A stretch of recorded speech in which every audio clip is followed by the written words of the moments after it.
Unreal 5 is killing games? What? This is an investigative report addressing the most negative aspects affecting modern game development, specifically the deterioration of realistic graphics and the manufactured increase in computing cost. I am Kevin Jimenez, the founder of Threat Interactive, a new game production studio aiming to unlock the full potential this next generation of gaming can provide. And we'll show just how by the end of this video. Okay.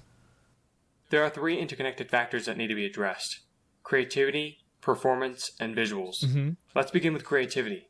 Several videos online are already bringing awareness to the decreasing quality of gameplay, open worlds, and the microtransactions affecting the majority of games. The two biggest video game makers in America now make most of their money not from people buying games, but on subscriptions and spending within those games. Yeah. In fact, Electronic That's why Arts every game does it. and Take-Two Interactive both make a staggering 75% of their money from what's called microtransactions. Jesus. However, I 75%? personally loathe the popular critique that photorealistic games are not fun, they lack art style, and we need worse graphics to fix it. Yeah. This defeatist attitude is a byproduct of modern development, not visual progress. As industry game developer veterans put it, one thing you do is 10 things you don't. Currently, graphics dominate the do list, leaving gameplay and art style in the don't category. He's completely right. I feel like visuals for games totally take precedent over gameplay. It's so weird how somehow with video games, gameplay isn't priority number one. Graphics are currently in a chaotic state, but once the entire developer industry can easily create highly performant photorealism within their engines, competition can begin to solely focus on art direction and gameplay. But recent opportunities for outstanding games with captivating stories and incredible gameplay have been tarnished by the next two factors. 30 FPS on next-gen consoles is unacceptable for many reasons. Because it sucks. That's the only reason it matters. Why is 30 FPS unacceptable? Because it sucks. If you look at it, it looks like it sucks. It's not even a question. It's awful. It appears choppy and promotes a reliance on accessibility such as motion blur. Yeah.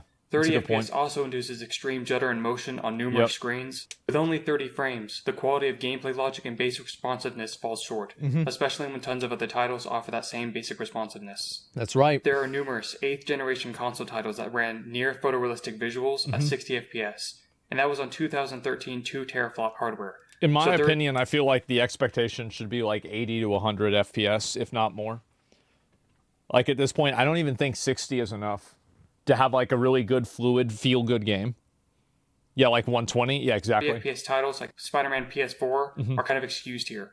But modern studios are churning out these half-baked games with absurd requirements. Well, here's what the problem is, right? Like, look at this. I don't know. I thought Remnant 2 was good. But like slop. Okay, I guess. And like these two, RoboCop, I don't know about this one. And people did like Alan Wake 2, to be fair. I thought Remnant 2 had good graphics. But so many of these games are just garbage games. And it kind of goes back to what I was saying before about how when a game is bad in one thing, in a lot of cases it means it's going to be bad in everything else too. Like, you know, Starfield, Suicide Squad, and Forspoken. These games are garbage in like 7 different ways. Churning out these half-baked games with absurd requirements, creating an illusion that 13 teraflop 2021 architecture isn't powerful enough for basic photorealistic performance standards set years ago. This leads us to our final issue. The basic standard of 60 FPS is only offered at the cost of our next and biggest problem: visuals. I firmly advocate for photorealism, but the industry is advancing in it in a manner that is worthless during basic movement, through cancer in real-time rendering. A graphics programming scapegoat that is destroying every game in its path. What? It's called TAA, and that stands for Temporal Anti-Aliasing. And this includes upscalers. There are great videos trying to bring awareness about this, but Digital Foundry has an ignorant video that is quickly spreading inaccurate information that is damaging real-time rendering.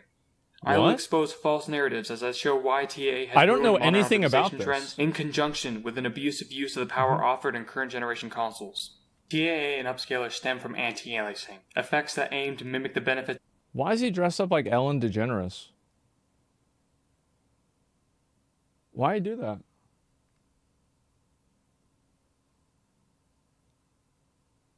What? Because, oh, he's Canadian. Oh. Okay, never mind. of 4K plus rendering, because 4K 60 FPS on affordable hardware, including 9th generation consoles, isn't feasible. True 4K or higher rendering ensures smooth edges on objects, better sampling on textures, thin objects, and specular highlights. As you decrease the resolution, stair-stepping aliasing emerges, and thin details on meshes and specular highlighting breaks apart. FXAA addresses stair-stepping for a cheap cost but introduces noticeable blur on the entire image. Yeah, it just blurs everything out. Yeah. SMAA eliminates these same edges without any blur, making it much more superior. In fact, the only advantage 4K downsampled to 1080p versus 1080p with just SMAA applied is thin detail and specular sampling. But modern TAA is designed to run at any resolution by jittering the rendering view in 8 or more positions as frames. Yeah, I noticed that. Damn, I had no idea why this happened. Are generated. After pixel reprojection logic is calculated and designed, the passed frames are combined, creating an 8K-like resolution addressing thin, undersampled objects and specular highlighting. Yeah. But all versions of these designs have several issues. Temporal designs are destructive to object or character motion within view. The problems I'm about to show aren't usually visible under a slower threshold of motion, which is why the industry markets with slow cinematic trailers or graphical showcases. But what the fuck? I feel like I don't even want to watch the rest of this video because it's going to make me see things that I haven't seen. I'm not seeing them right now. It's like this is like a fucking Morpheus red pill, blue pill moment that like after I watch this video, I'm going to be like, oh my God, now I see it everywhere. Yeah, wake up. All right, let's get woke. Motion produced from gameplay gets annihilated with ghosting, blur, and smearing visuals. This is why still or slow image quality comparisons by major tech influencers are both worthless and misleading. What's the point in playing a realistic game that looks like this during basic player interactions? YouTube compression conveniently hides these effects of TAA and is usually mistaken for video compression artifacts. The 4K on YouTube resembles native uncompressed 1080p more than actual native uncompressed 4K. Oh man. Chances are you're playing games through an HDMI or better, meaning your game's image quality is uncompressed. Temporal solutions and motion degrade resolutions similar to low bitrate video compression. So having TAA on your gameplay is like adding compression to your gaming I didn't even... So, like, if he's looking at it frame by frame, look at this. Low bitrate video compression. So having TAA on your gameplay is like adding compression to your gaming experience. Because of current hardware prices that aren't changing anytime soon, 1080p and 1440p remain the most consumer-friendly target resolutions. Oh my... Wait. Oh my God. Look at the difference. Soon, 1080p and 1440p remain the most... Jesus. Remain the most consumer-friendly target resolutions. What the fuck was that? 1080p and 1440p remain the most consumer-friendly target resolutions.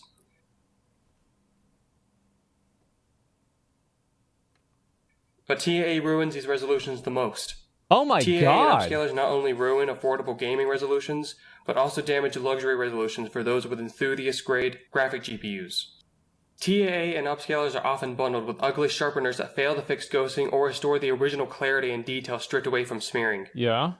The FTAA subreddit, until the creation of the r/motion clarity subreddit, remained the only online community where consumers could finally speak loud against the industry's oxymoron stance on realistic graphics. And they've listed hundreds of games. Dude, look at that sword. I love videos like this because it's like you begin the video by thinking that it's just some nerd that has like an autistic fixation on something that nobody cares about. And then you end the video and you're like, wow.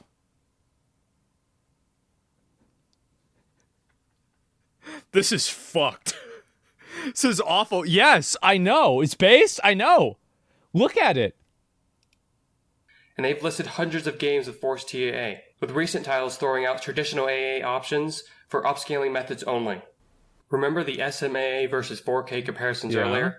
You could get the same sampling quality on thin and specular by reusing a single pass frame, which means long ghosting trails, blur, and smearing could be eliminated. I have personally compiled several pieces of data showing these temporal methods could be redesigned to prevent all these hideous motion issues, which are listed in the video description. But clear and good TAA will never become mainstream because the smeary nature of current temporal solutions are being exploited to cover up lazy and cheap development practices. In hundreds of game titles, if you can fully disable temporal solutions, you are punished severely with numerous rendering problems. temporal dithering, and frame blending dependent rendering aspects. Oh, that's terrible. Temporal dithering and frame blending dependent rendering aspects. Holy shit. Bloom. Soft shadows. Denoise replacement for ray trace shadows. Ambient occlusion. So it's just designed with all of this in mind. Screen space contact shadows. Vegetation, fur, hair. Screen space reflections. The jitter can't be turned off. Global illumination. Translucent materials. Oh, wow. Look at that. Not that. Look at her glasses. This is awful. Clouds. Dithering to hide geometric camera clipping. No way.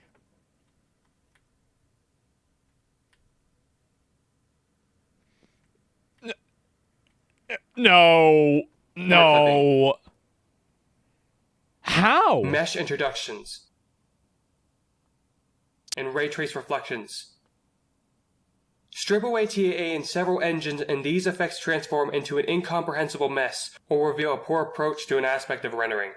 So it was never actually done right in the first place because they just assumed that they'd just smooth everything over in the end? Is that accurate? This is an AI video, bro? Well, I wish they used AI to make these games. They probably would have been better. The supposed fixes and optimizations offered by temporal anti-aliasing and also, I don't know if it upscalers. is or not. I mean, it's just a guide. But an industry lie perpetuated by Digital Foundry's TAA Yeah, look at that. Video is the claim that TAA and upscalers enable developers to optimize these effects by rendering them at lower resolutions, allowing TAA to smooth them with supposedly no cost. But if you do some digging, you'll discover older deferred titles from under a decade ago, rendering the same basic effects independently of temporal frame smearing with similar or better performance. That's one thing I've noticed. I feel like graphics kind of peaked in like 2014 to 2017. And we haven't really had like a huge breakthrough since then. Or similar better visual quality. And guess what? If you need extra performance, I noticed that playing Metal Gear Rising Revengeance, that feature can be programmed to run at a lower resolution and or include its own temporal accumulation without blurring the entire frame. Modern implementations of last gen's basic visuals perform more poorly because studios leverage the power of next generation consoles to cut financial costs on legitimate optimization processes for faster releases. The financial savings don't end there though. TAA and upscalers enable studios to save money by integrating these popular and fully developed temporal algorithms into their engines instead of investing in the development of genuinely high-performing and self-resolving effects. Because it's more expensive. TAA, a large portion of rendering advancement papers tie in TAA or mention an upscaler such as DLSS as a required condition to solve some issue with the design. Oh my god. Speaking of DLSS, people... So that is insane. Wake up, Neo. Yeah, this is upsetting, guys. This is really upsetting. Where the hell does it? So you're telling me that they're saving money and they're still spending? Yeah, they're saving money and they're still spending over $100 million making these games. I feel like we have a problem here. Only label it better than What's native this? because DLSS is always compared to native with TAA applied. Yeah. Anything compared to the worst case scenario will appear improved. Oh my god. The so-called best TAA algorithms are needlessly expensive and brand specific. Yeah. First, I have a bone to pick with DLAA. DLAA uses too many pass frames for reconstruction, which causes two problems. Long ghosting trails and significant blurring in motion compared to native with SMA. Do you want to know what's so bad about this? Is that I actually thought with a couple of these games that it was a design choice. It was a stylistic choice. I didn't realize it was just the fucking graphics rendering being shitty.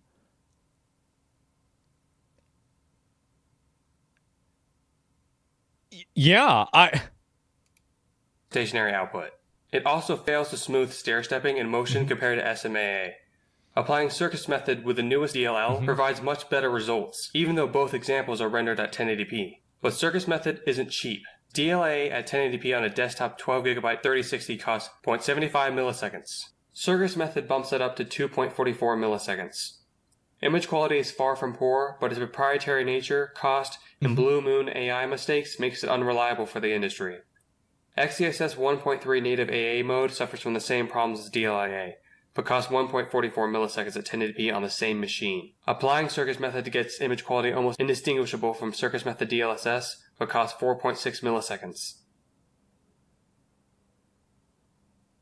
Next is Unreal's TSR. It's a little more complex because it implements Circus Method natively, but I'll give it the fairest shot possible by using UE 5.4's more optimized implementation. It's easy. Yeah, this is way worse. Like, you can't tell really with this image, but you can easily tell with this one. I just don't understand how it's so bad. And they spend so much money on it. It's easy to appear superior to Unreal's TAA, but TSR suffers from a specific hazy fizzle appearance that video compression doesn't present well enough to pair with my criticism of that aspect. But besides whether or not you think it looks fine or not, the biggest issue again is the cost when set by the maximum quality settings for anti-aliasing. It puts TSR 10 times the cost of TAA and stands around 3 milliseconds on a 3060 at native 1080p. That's the difference between 60 FPS and 50 FPS. Jesus. Still not convinced it's too expensive? Let's look at the Decima TAA again from 2017. Wait, this is the way it looks?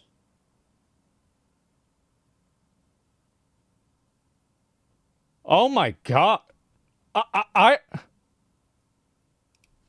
These are PS4 timings. And they didn't go with SMA because of the cost combined with temporal reprojection, so they went with sharpened FXA fallback for their 2-frame TAA instead. But what if they used SMA instead? We would get 0.36 milliseconds versus both unreasonable TSR timings. With such a low base cost, and these results at 30 FPS, if we wanted to keep AAA cost under 1 millisecond on modern affordable hardware, we could catapult the quality even further with 60 FPS and use that 0.73 milliseconds of headroom with aspects such as SMA or advanced motion vectors. Meanwhile, I don't understand why they keep focusing on trying to make this like hyper realistic when the game plays at 30. I feel like if your game has to play at 30 FPS, it's like real life isn't at 30 FPS. So at that point, like, what about that? TSR was put under the same scenario on screen, I guarantee you it would look like its slime show even at 60 FPS. Yeah. These are TAA design requisites that must be combined to keep TAA computations costs low and stop it from producing the poor image quality we've settled for more than a decade now. Yeah. But effect dependency is preventing progress. Unreal has long been founded on this dependency, and still heavily does. UE5 is set to worsen this industry problem because it's going to dominate the production of titles coming this generation, and Epic and its partners like CD Projekt Red have no concern over this matter. Yeah, because CD Projekt Red goes so far to claim that FXA results in a loss of fidelity compared to their temporal methods. Yeah, they're using Unreal right now is only a half-truth. They also because it's like, I think about these like up-res cyberpunk videos, and none of them look like this. Misleading information about TSR, presenting it as a method to achieve near 4K quality with just 1080p input. Of course, they showcase this with a stationary example. Yeah. In reality, 540p with sufficient temporal jitter and accumulation can resolve an 8K resolution image with a stationary camera. Out-of-context fairy tales like this are damaging game development. Wow. Another out-of-context narrative Epic Games is pushing is that Nanite has a faster way to render geometry and aims to eliminate the LOD pop-in association. Nanite does not increase performance unless you abuse your scene with extreme overdraw. I've compiled many tests on the specific Unreal forums thread that proves this. Nanite can cost as much as next-gen lighting, and pop-in will still remain a part of your gaming experience because shadows, skeletal meshes, foliage, and open-world partitions will still introduce pop. And we know this from PAX Day. Because PAX Day had that same functionality. Even Brian Karras has stated Nanite can have worse performance on optimized meshes, but stated users still enable it to save disk space. This comment is a perfect example showing Epic Games' flawed position on what modern games really need. It doesn't matter if your highly detailed open-world game is 100 megabytes, but can't perform at a decent resolution and frame rate. Yeah. Optimized meshes don't even require Nanite compression. But studios who use Nanite save themselves money by not investing in quality LODs. and not investing in mesh introduction transitional effects that would give you better results. A good practice used on optimized game meshes is the use of bitmaps for subpixel detail. Yeah, look at that. A good practice. You guys see this? Watch, it just literally appears out of nowhere. A good practice used on optimized game meshes is the use of bitmaps for subpixel detail, such as the words on these quixel stones. Nanite encourages and is designed to render subpixel detail geometrically instead of textures, which causes extreme pixel crawl and artifacting, which you guessed it, can only be fixed by intense temporal frame smearing, creating a manufactured and limited scenario where flawed TAA appears as the better option. I understand the time and quality issues related to making good LDs, but Nanite is the worst solution to this problem. UE5 will dominate all other options because this engine excels in support. I'm talking asset packages formatted specifically for Unreal, hundreds of documentations, shared public content, overwhelming logic support. Epic Games provides hundreds of free, basic, but high-quality assets when you use Unreal. Every major third-party vendor with game-related software always prioritizes support for Unreal. I hate video games Unreal now. offers a unique amount of support for critical tools for basic workflows like animation and debuggers. It's intuitive to use in comparison with competitor UI and programming designs. For studios, finding individuals to hire is made easy due to the widespread popularity and adoption of the engine. It's an advantage Unreal has acquired by simply existing as long as it has the way it has. That makes it the go-to for software and digital media. But the engine designs and its leadership should not be at the forefront of next-gen graphics development for critical reasons I'll outline right now. Epic provides 30 FPS presets in Unreal because they don't believe it's inadequate on 9th generation consoles. Look at Fortnite 5.4's performance. The design is CPU intensive, sure, but the art style is simplistic enough to, even with GI, it should provide a computational advantage. Yet it's one of the hardest games to run on the GPU side, even with a 60 FPS or high preset enabled. Oh my god! If this is the best performance offered by the engine's creators, of course it'll defend 30 FPS when basic realism or complex stylized visuals come into play. Epic has no experience making realistic games. That's actually true. Matrix Awakens is not a game. It's a visually exciting 30 FPS demo with enough motion blur to hide the 30 FPS screen judder. Consumers who didn't own a 9th generation console at the time... So he's saying that, like, we thought we were living in a 60 FPS world, but we were in a 30 FPS world all along and we didn't even know it?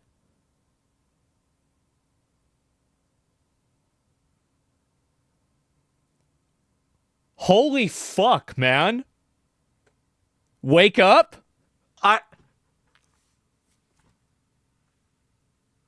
This is good, bro.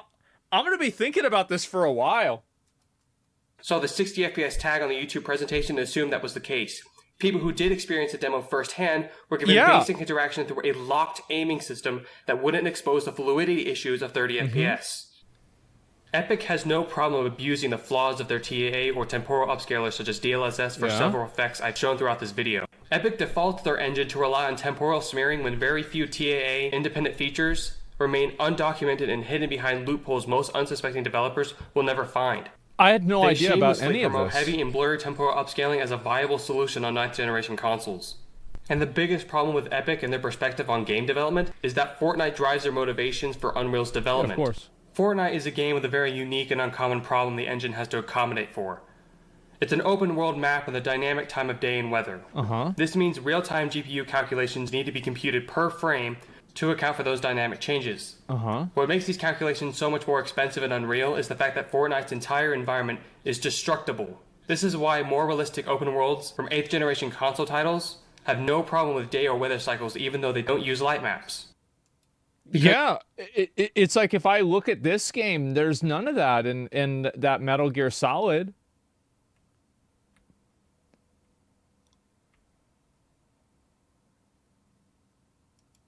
Use light maps. Holy shit. Because their environment, or in other words, primary source of indirect lighting, is mostly static. These games use lighting solutions that bait small, memory-efficient indirect lighting hints that your GPU doesn't have to compute. This way, your GPU just calculates how these pre-computed hints correlate to the dynamic lights and shadows. These lighting systems have their own limitations, but not a whole lot that can't be accelerated or overcome using 9th gen's hardware. And like, here's a good example of this. Have you guys ever walked inside of a room in Unreal and the room is super dark, and then in like a minute it becomes bright? I wonder if that's related to this.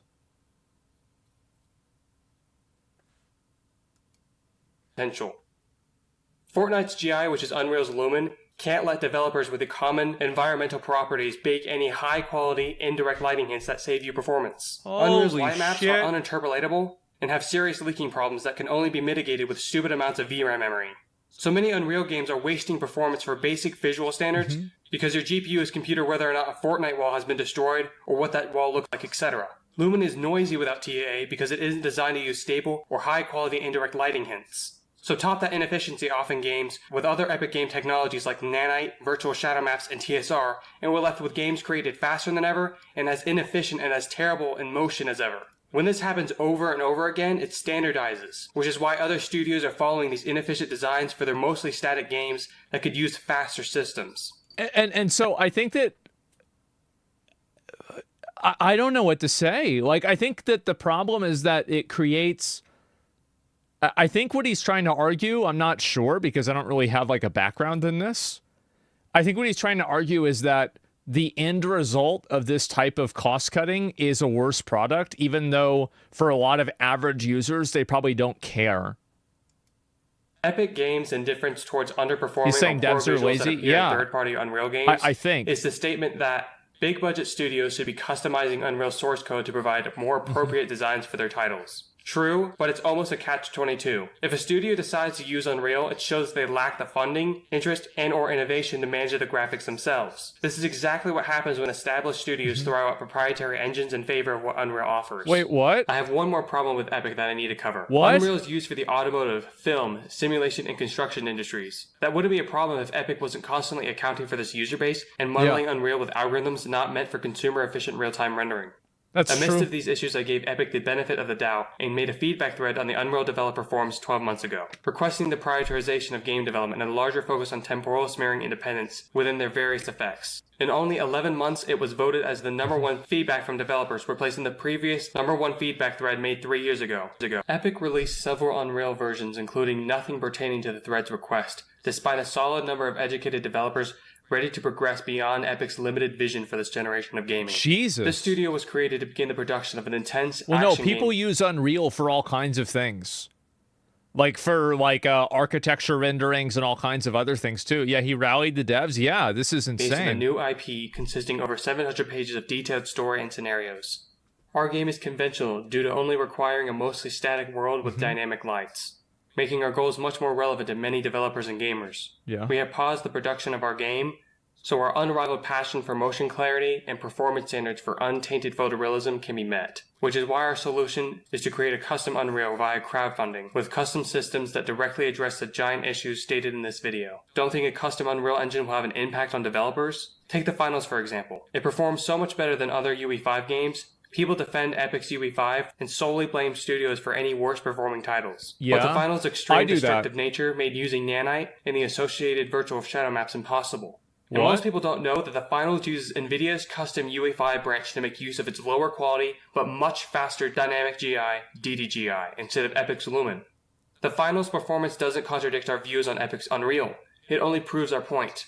NVIDIA's custom UE5 branch is exactly how we want to execute ours. But as of now, we need funding to motivate and hire skilled graphic programmers. Our engine will always be accessible for review and use under Epic's GitHub restrictions. Unlike industry leaders, we do not believe the future of graphics is dependent on blurry or expensive temporal smearing. I feel like that's the case, yeah, because they do look so blurry. That future is only possible if you care enough and support our vision for modern graphics. There's exactly zero dumbing down in this video. Yeah, like, I'll be real, like, as somebody who doesn't come from a design background, a lot of this stuff went over my head. Like, I can understand the visual differences, and I get, like, kind of what he's talking about, but a lot of it, I don't understand this, because I don't have a lot of, like, I don't have any background in this. So sponsors, investors, we're ready to begin if we've convinced you. Threat Interactive, my studio, will be giving more details about how we intend to execute our plan in our next video. Until then, thank you for watching this one. And please like and subscribe to our channel and share this message on your favorite Discord server, subreddit, and social media so we can start elevating the future of gaming standards together. Holy fuck. I'll link you guys his video. I'll give him a sub and give him a like. Yeah, here, you can subscribe to him right now. W video, yeah. Glad you're putting light on this. I had no idea about any of this, man. Yeah, please share. There's the video. Give it a like. Give them a sub. Threat Interactive. And dynamic lighting was better 9 years ago.